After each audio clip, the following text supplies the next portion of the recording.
ಶ್ರೀ ಗಣಪತಿ ಶಾರದಾ ಗುರುಭ್ಯೋ ನಮಃ. ಯತ್ರ ಯೋಗೇಶ್ವರ ಕೃಷ್ಣೋ ಯತ್ರ ಪಾರ್ಥೋ ಧನುರ್ಧರಃ ತತ್ರ ಶ್ರೀ ವಿಜಯ ಭೂತ್ಯ ಧ್ರುವಾನಿ ತಿರ್ಮಮ. ಶ್ರೋತೃಗಳಿಗೆ ಶ್ರೀ ಅಳಸಿಂಗರಾಚಾರ್ಯ ವಿರಚಿತ ಶ್ರೀ ವ್ಯಾಸ ಮಹರ್ಷಿ ಪ್ರಣೀತ ಶ್ರೀಮನ್ ಮಹಾಭಾರತದ ಅನುಶಾಸನಿಕ ಪರ್ವದಲ್ಲಿ ಭೀಷ್ಮನು ಯುಧಿಷ್ಠಿರನಿಗೆ ದಾನಯೋಗ್ಯವಾದ ಪಾತ್ರಗಳ ಲಕ್ಷಣವನ್ನು ತಿಳಿಸಿದುದು ಎಂಬ 60ನೆಯ ಅಧ್ಯಾಯಕ್ಕೆ ಸ್ವಾಗತ. ಆಗ ಯುಧಿಷ್ಠಿರನು, ಪಿತಾಮಹ, ದಾನಯೋಗ್ಯವಾದ ಪಾತ್ರವೆಂದರೆ ಯಾರು? ಅಂದರೆ ದಾನಕ್ಕೆ ಯೋಗ್ಯವಾದಂತಹ, ಅದಕ್ಕೆ ಪಾತ್ರನಾದಂತಹ ವ್ಯಕ್ತಿ ಎಂದರೆ ಯಾರು?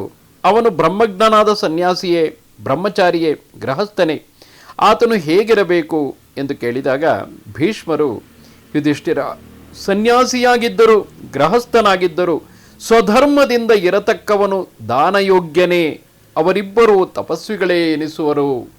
ಆಗ ಯುಧಿಷ್ಠಿರನು, ಒಬ್ಬನು ಶುದ್ಧಿ ಇಲ್ಲದವನಾಗಿ ಬಹಳ ಶ್ರದ್ಧೆಯಿಂದ ಮಾತ್ರ ಬ್ರಾಹ್ಮಣನಿಗೆ ಹವ್ಯ ಕವ್ಯಗಳನ್ನು ದಾನಗಳನ್ನು ಮಾಡಿದರೆ ಅವನಿಗೆ ದೋಷವೇನಾದರೂ ಉಂಟೆ ಎಂದು ಕೇಳಿದಾಗ ಭೀಷ್ಮರು ಹೇಳುತ್ತಾರೆ, ಅಪ್ಪ, ಶ್ರದ್ಧೆಯುಳ್ಳವನು ಅಶುದ್ಧನಾಗಿದ್ದರೂ ಅವನ ಶ್ರದ್ಧೆಯೇ ಅವನನ್ನು ಎಲ್ಲ ವಿಷಯದಲ್ಲಿಯೂ ಪರಿಶುದ್ಧನೆನಿಸುವುದು, ಅದರಲ್ಲಿ ಸಂದೇಹವಿಲ್ಲ. ಹೀಗಿರುವಾಗ ಅವೆರಡೂ ಕಲಿತಿದ್ದರೆ, ಅಂದರೆ ಆತನಲ್ಲಿರುವಂತಹ ಶ್ರದ್ಧೆಯೂ ಕೂಡ ಕಲಿತಿದ್ದರೆ ಹಾಗೂ ಪಾತ್ರನಾದವನು ಆಗಿದ್ದರೆ, ಅಂತಹ ಸಂದರ್ಭದಲ್ಲಿ ಆ ವಿಷಯವನ್ನು ಹೇಳಬೇಕಾದುದೇನು ಎನ್ನುತ್ತಾರೆ. ಆಗ ಯುಧಿಷ್ಠಿರನು ಕೇಳುತ್ತಾನೆ, ದೇವಕಾರ್ಯದಲ್ಲಿ ಬ್ರಾಹ್ಮಣನನ್ನು ಪರೀಕ್ಷಿಸಲೇಬಾರದೆಂದು ಪಿತೃಕಾರ್ಯಗಳಲ್ಲಿ ಬ್ರಾಹ್ಮಣನ ಯೋಗ್ಯತೆಯನ್ನು ಪರೀಕ್ಷಿಸಬೇಕೆಂದು ಹೇಳುವರು, ಇದೇಕೆ ಎಂದಾಗ ಭೀಷ್ಮರು ಹೇಳುತ್ತಾರೆ, ಯುಧಿಷ್ಠಿರ, ಅದು ವಾಸ್ತವವೇ. ದೇವತೆಗಳಿಗೆ ಕೊಡತಕ್ಕ ಹವ್ಯವೆಂಬುದು ಆ ದೇವತೆಗಳ ಶಕ್ತಿಯಿಂದಲೇ ಉಂಟಾಗತಕ್ಕದು. ಬ್ರಾಹ್ಮಣನು ಆ ಹವ್ಯಗಳನ್ನು ಉಂಟು ಮಾಡತಕ್ಕವನಲ್ಲ. ಯಾಗ ಮಾಡತಕ್ಕವರು ದೇವತೆಗಳ ಅನುಗ್ರಹದಿಂದಲೇ ಅವರನ್ನು ಆರಾಧಿಸುವರು. ಹಿಂದೆ ಮಾರ್ಕಂಡೇಯನು ಬ್ರಾಹ್ಮಣರು ಯಾವಾಗಲೂ ಬ್ರಹ್ಮವಾದಿಗಳೇ ಎಂದು ಹೇಳಿರುವನು. ಆದುದರಿಂದ ಬ್ರಾಹ್ಮಣರು ದೇವ ಕಾರ್ಯಗಳಲ್ಲಿ ಹೇಗೇ ಇದ್ದರೂ ಶುದ್ಧರೆನಿಸುವರು. ಅದರಲ್ಲಿ ಯಾಗ ಮಾಡತಕ್ಕವನ ಶ್ರದ್ಧೆಯೇ ಮುಖ್ಯವು, ಆದರೆ ಪಿತೃಕಾರ್ಯಗಳಲ್ಲಿ ಹಾಗಲ್ಲ. ಆಗ ಯುಧಿಷ್ಠಿರನು ಕೇಳುತ್ತಾನೆ, ತಾತ, ಅಪರಿಚಿತನು, ಒಳ್ಳೆಯ ವಿದ್ಯಾವಂತನು, ಬಂಧುತ್ವ ಸಂಬಂಧವುಳ್ಳವನು, ಯಜ್ಞಶೀಲನು, ತಪಸ್ವಿ, ಇವರಲ್ಲಿ ಯಾವನು ದಾನಕ್ಕೆ ಮೇಲಾದ ಪಾತ್ರನು? ಭೀಷ್ಮರು ಹೇಳುತ್ತಾರೆ, ಯುಧಿಷ್ಠಿರ, ಸತ್ಕುಲದಲ್ಲಿ ಹುಟ್ಟಿದವನು, ಸತ್ಕರ್ಮಗಳನ್ನು ಮಾಡಿದವನು, ವಿದ್ವಾಂಸನು, ಘಾತುಕ ಸ್ವಭಾವವಿಲ್ಲದವನು, ಅಕಾರ್ಯಗಳಿಗೆ ಲಜ್ಜಿಸತಕ್ಕವನು, ರುಜು ಸ್ವಭಾವದವನು, ಸತ್ಯವನ್ನು ನುಡಿಯತಕ್ಕವನು, ಇವರೆಲ್ಲರೂ ಸತ್ಪಾತ್ರಗಳೆನಿಸುವರು. ಅಪರಿಚಿತನು, ಸಂಬಂಧಿಕನು, ತಪಸ್ವಿಯು ಎಂಬ ಈ ಮೂವರು ಕೂಡ ಮೇಲಿನ ಗುಣಗಳಿಂದ ಕೂಡಿದ್ದಾಗಲೇ ಸತ್ಪಾತ್ರವೆನಿಸುವರು. ಇದೇ ವಿಷಯದಲ್ಲಿ ಭೂಮಿ, ಕಾಶ್ಯಪನು, ಅಗ್ನಿ, ಮಾರ್ಕಂಡೇಯನು ಈ ನಾಲ್ವರ ಅಭಿಪ್ರಾಯಗಳನ್ನು ತಿಳಿಸುವೆನು ಕೇಳು. ಭೂಮಿಯು ಹೇಳುತ್ತಾಳೆ, ಮಹಾಸಮುದ್ರದಲ್ಲಿ ಬಿಸುಟ ಮಣ್ಣಿನ ಹೆಂಟೆಯು ಆ ಕ್ಷಣವೇ ಹೇಗೆ ಕರಗಿ ಹೋಗುವುದೋ ಹಾಗೆ ವೇದಾಧ್ಯಯನ ಪರನಾದವನಲ್ಲಿ ಇತರ ದೋಷಗಳೇನಿದ್ದರೂ ಅಳಿಸಿ ಹೋಗುವವು ಎಂದು ಹೇಳಿರುವಳು. ಕಾಶ್ಯಪನು ಹೇಳುತ್ತಾನೆ, ಎಲ್ಲ ವೇದಗಳು, ವೇದಾಂಗಗಳು, ಸಾಂಖ್ಯ ಪುರಾಣಗಳು ಸತ್ಕುಲದಲ್ಲಿ ಹುಟ್ಟುವವು.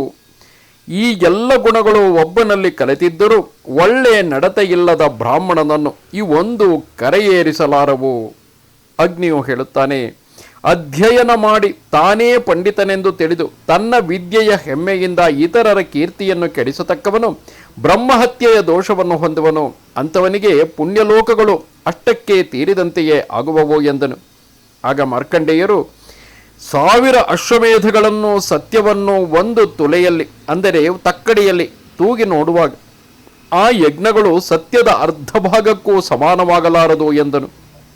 ಹೀಗೆ ಭೂಮಿ, ಕಾಶ್ಯಪ, ಅಗ್ನಿ, ಮಾರ್ಕಂಡೇಯರೆಂಬ 4 ತಪಸ್ವಿಗಳ ಹೇಳಿಕೆಯುಂಟು.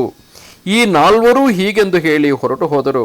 ಯುಧಿಷ್ಠಿರನು ಕೇಳುತ್ತಾನೆ, ಪಿತಾಮಹ, ಈ ಲೋಕದಲ್ಲಿ ಭೋಜನ ನಿಯಮದಲ್ಲಿ ಇರುವ ಬ್ರಾಹ್ಮಣರು ಬೇರೊಬ್ಬ ಬ್ರಾಹ್ಮಣನ ನಿರ್ಬಂಧಕ್ಕಾಗಿ ಅವನು ತಮಗಿತ್ತ ಹವ್ಯ ಕವ್ಯಗಳನ್ನು ಭುಜಿಸಿದರೆ ಅವರಿಗೆ ಅದರಿಂದ ಪುಣ್ಯವುಂಟೆ ಹೇಗೆ ಎಂದು ಕೇಳಿದಾಗ ಭೀಷ್ಮರು ಹೇಳುತ್ತಾರೆ, ರಾಜ, ವ್ರತನಿಷ್ಠರು, ವೇದ ಪಾರಂಗತರು ಆದ ಬ್ರಾಹ್ಮಣರು ಒಬ್ಬ ಬ್ರಾಹ್ಮಣನ ಪ್ರಾರ್ಥನೆಗಾಗಿ ಅವನಲ್ಲಿ ಅನ್ನವನ್ನು ಭುಜಿಸಿದರೂ ಅವರು ವ್ರತವನ್ನು ಕೆಡಿಸಿಕೊಂಡವರೇ ಆಗುವರು.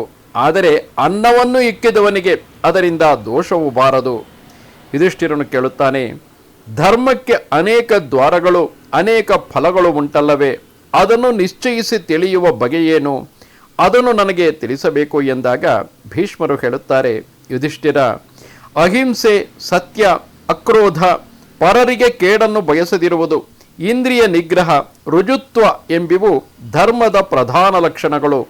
ತಾವು ಧರ್ಮವನ್ನು ಅನುಷ್ಠಿಸದೆಯೇ ಇತರರಿಗೆ ಉಪದೇಶ ಮಾಡುತ್ತಾ ಭೂಮಿಯನ್ನು ಸುತ್ತತಕ್ಕವರು ಧರ್ಮಜ್ಞರ ಗುಂಪಿಗೆ ಸೇರಿದವರು. ಅಂಥವರಿಗೆ ಹಣವನ್ನಾಗಲಿ, ರತ್ನವನ್ನಾಗಲಿ, ಕುದುರೆಗಳನ್ನಾಗಲಿ, ಗೋವುಗಳನ್ನಾಗಲಿ ಕೊಡತಕ್ಕವನು ನರಕದಲ್ಲಿ ಬಿದ್ದು 10 ವರ್ಷಗಳವರೆಗೆ ಅಮೇಧ್ಯ ಭೋಜಿಯಾಗುವನು. ಅಲ್ಲದೆ ಚಂಡಾಲರು, ಚರ್ಮಕಾರರು ಮತ್ತು ಆಸೆಯಿಂದಲೂ ಅಜ್ಞಾನದಿಂದಲೂ ಪರರಿಗೆ ಉಪದೇಶ ಮಾಡತಕ್ಕವರು, ಇಂಥವರ ಧನದಿಂದ ನಡೆಸಿದ ಅಥವಾ ನಡೆಸದಿದ್ದ ಕರ್ಮಗಳೆಲ್ಲವೂ ಸಮಾನವೇ ಎಂದರೆ ವಿಫಲಗಳೇ. ಬ್ರಹ್ಮಚಾರಿಯಾಗಿ ಬ್ರಹ್ಮಚರ್ಯೆಯಲ್ಲಿ ಇರುವ ಬ್ರಾಹ್ಮಣನಿಗೆ ವೈಶ್ವದೇವವನ್ನು ಕೊಡದವರು ಅಶುಭಗಳಾದ ಲೋಕಗಳನ್ನೇ ಹೊಂದುವರು. ಯುಧಿಷ್ಠಿರನು ಕೇಳುತ್ತಾನೆ, ತಾತ, ಉತ್ತಮ ಬ್ರಹ್ಮಚರ್ಯವಾವುದು, ಧರ್ಮದ ಪ್ರಧಾನ ಲಕ್ಷಣವಾವುದು, ಉತ್ತಮವಾದ ಶುದ್ಧತೆ ಎಂಬುದು ಯಾವುದು, ಇವುಗಳನ್ನು ತಿಳಿಸಬೇಕು ಎಂದಾಗ ಭೀಷ್ಮರು ಹೇಳುತ್ತಾರೆ, ಯುಧಿಷ್ಠಿರ, ಮದ್ಯ ಮಾಂಸಗಳನ್ನು ಬಿಟ್ಟು ಬಿಡುವುದೇ ಉತ್ತಮ ಬ್ರಹ್ಮಚರ್ಯವು, ತನ್ನ ಆಚಾರದ ಎಲ್ಲೆಯಲ್ಲಿ ಇರುವುದೇ ಉತ್ತಮ ಧರ್ಮವು, ಮನೋನಿಗ್ರಹವೇ ಉತ್ತಮ ಶುದ್ಧಿಯ ಲಕ್ಷಣವು. ಯುಧಿಷ್ಠಿರನು ಕೇಳುತ್ತಾನೆ, ಧರ್ಮಾರ್ಥ ಕಾಮಗಳನ್ನು ಮನುಷ್ಯನು ಯಾವ ಯಾವ ಕಾಲಗಳಲ್ಲಿ ಸಾಧಿಸಬೇಕು? ಭೀಷ್ಮರು ಹೇಳುತ್ತಾರೆ, ರಾಜ, ಪ್ರಾತಃ ಕಾಲದಲ್ಲಿ ಅರ್ಥಸಂಗ್ರಹವನ್ನು ಮಾಡಬೇಕು, ಆಮೇಲೆ ಧರ್ಮವನ್ನು ನಡೆಸಬೇಕು, ಅದರಿಂದ ಆಚೆಗೆ ತನ್ನ ಕೋರಿಕೆಗಳನ್ನು ಅನುಭವಿಸುತ್ತಾ ಸುಖಿಸಬೇಕು. ಆ ಸುಖದಲ್ಲಿಯೇ ಅತ್ಯಾಸಕ್ತನಾಗಿರಬಾರದು.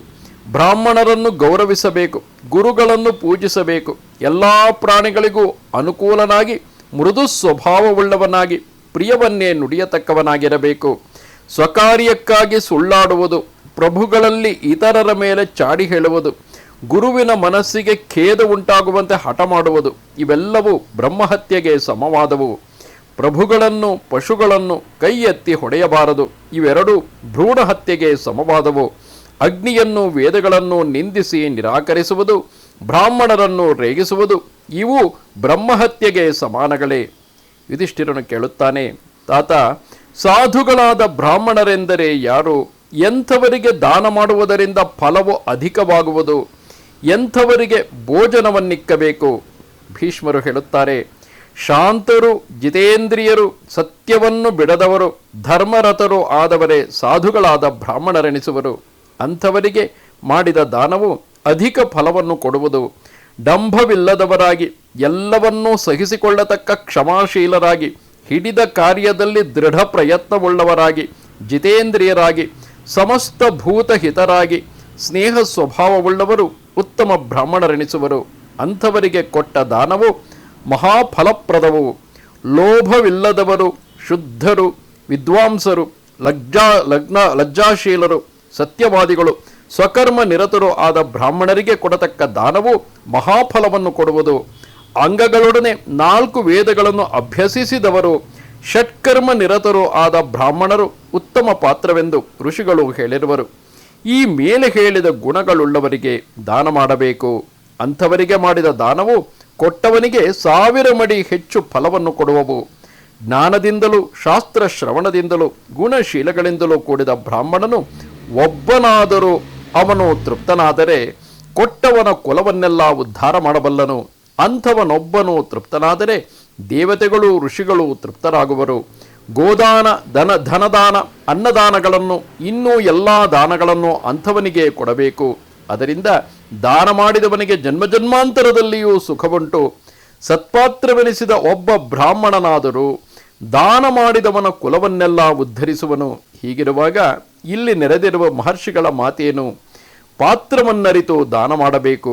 ಗುಣವಂತನು, ಸಾಧು ಸಮ್ಮತನೂ ಆದ ಬ್ರಾಹ್ಮಣನು ಎಷ್ಟೇ ದೂರದಲ್ಲಿದ್ದರೂ ಅವನನ್ನು ಹುಡುಕಿ ಕರೆತಂದು ಸತ್ಕರಿಸಿ ಸಂತೋಷಗೊಳಿಸಬೇಕು.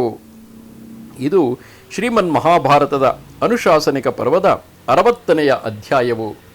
ನಮಸ್ತೆ ಶಾರದೆ ದೇವಿ ಕಾಶ್ಮೀರ ಪುರವಾಸಿನಿ ತ್ವಾಮಹಂ ಪ್ರಾರ್ಥಯೇ ನಿತ್ಯಂ ವಿದ್ಯಾದಾನಂಚ ದೇಹಿಮೆ.